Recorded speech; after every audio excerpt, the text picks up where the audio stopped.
Karur Bharani park கல்வி குழுமம் ஆசிரியர்கள் மற்றும் மாணவர்கள் சார்பாக தொடர்ந்து 9ஆம் ஆண்டாக இந்த ஆண்டில் 3 லட்சம் ராக்கி கயிறுகள் ராணுவ வீரர்களுக்கு இன்று அனுப்பப்பட்டது. தேசிய மாணவர் படையின் தமிழ்நாடு 2 ஆர்மட் ஸ்குவாடான் பட்டாலியின் கமாண்டிங் ஆபிசர் ராணுவ கர்னல் நீரஜ் உனியால் சிறப்பு விருந்தினராக கலந்து கொண்டு கொடியசைத்து ராக்கி கயிறுகளை புதுதில்லி ராணுவ தலைமையகத்திற்கு அனுப்பி வைத்தார். ஆசிரியர்களும் மாணவர்களும் அவருக்கு அன்போடு ராக்கி கயிறுகளை அணிவித்து இந்திய முப்படைகளுக்கு பெருமித உணர்வுடன் நன்றி கூறினர். கடந்த 2017 முதல் பரணி பார்க் கல்வி குழும முதன்மை முதல்வர் ராமசுப்பிரமணியன் தலைமையில் ஆசிரியர்களும் மாணவர்களும் இணைந்து தங்களது ஓய்வு நேரங்களில் தொடர்ந்து 9 ஆண்டுகளாக லட்சக்கணக்கில் ராக்கி கயிறுகளை தயாரித்து நமது முப்படை வீரர்களுக்கு ஆண்டுதோறும் அனுப்பி வருகின்றனர்.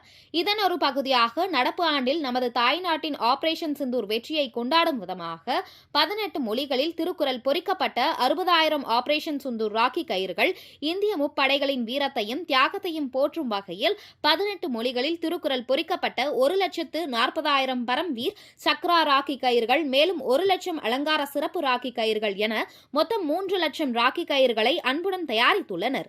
இன்றைய வண்ணமிக விழாவிற்கு பரணி பார்க் கல்வி ஆசிரியர்கள், மாணவர்கள் பெருந்திரளாக கலந்து கொண்டனர்.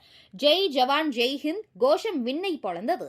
தொடர்ந்து 9வது ஆண்டாக கரூருக்கும் தமிழகத்திற்கும் பெருமை சேர்க்கும் வகையில் கரூர் பரணி பார்க் கல்வி குழுமம் ஆசிரியர்கள் மற்றும் மாணவர்கள் இணைந்து தயாரித்த 3 லட்சம் ராக்கி கயிறுகளை சம்பிரதாய முறைப்படி ராணுவ கர்னல் நீரஜ் உனையாளிடம் வழங்கினர்.